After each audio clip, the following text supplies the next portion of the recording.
It's April 6th on Monday, and this is Wake Up with Weston Jolly. Thank you again for joining me. This morning, I want to bring you outside again to show you, well, a couple things. One, this beautiful boat behind me that has a very interesting name. I thought it was applicable to something that we could talk about today. The title of the boat, and if you've seen boats with these funny names on them, this is certainly one of them. Because it has the title, or the name of the boat is called Plan B. Plan B. Which is perfectly applicable to this moment, because a lot of us have come here with the intention that there is a singular path that we should participate in, as if this singular path is preferred. And sometimes we put outside of that path a alternative path that we'll call Plan B. And there's nothing wrong with that in terms of having different paths or different alternatives. But what I wanted to really emphasize this morning was the opportunity for each of us to be totally present in this moment, to realize that there is no Plan A or Plan B, but rather just now, the magic of now. If you can feel that within your own self, then it allows yourself to be present here instead of your mind taking you down the path.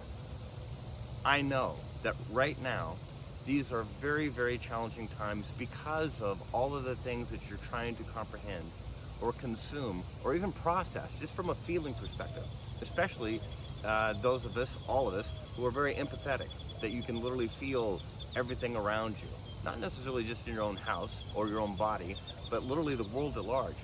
And these things are very, very significant, aren't they? This is by far the most significant event that has ever taken place in your lifetime.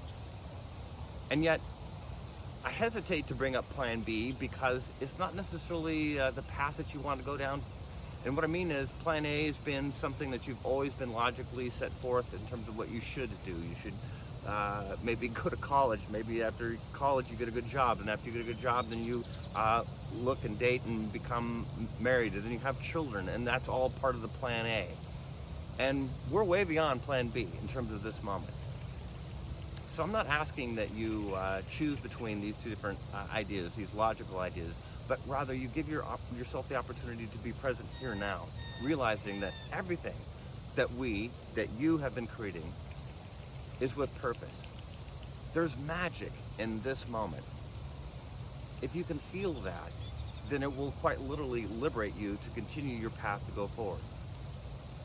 In this moment, as you continue to exist in the truth of all that you are, you don't need to be afraid of those things that are happening around you, as if this is somehow happening by circumstance. Quite the opposite.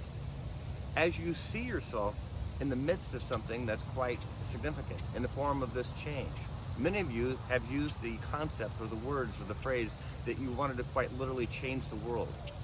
And yet you find yourselves in that very tender and beautiful moment to be a part of that change. And yet you have to give yourself permission to appreciate what it is to be in the turmoil of change.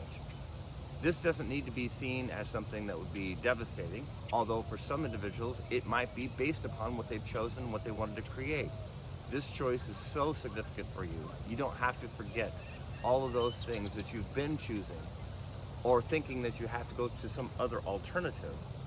But beyond that, realizing that this moment is the moment. The very moment that you have wanted to come since the very moment that you came into this conception. Allowing yourself to exist in this truth is the most beautiful thing that you could possibly do. Welcome to the moment.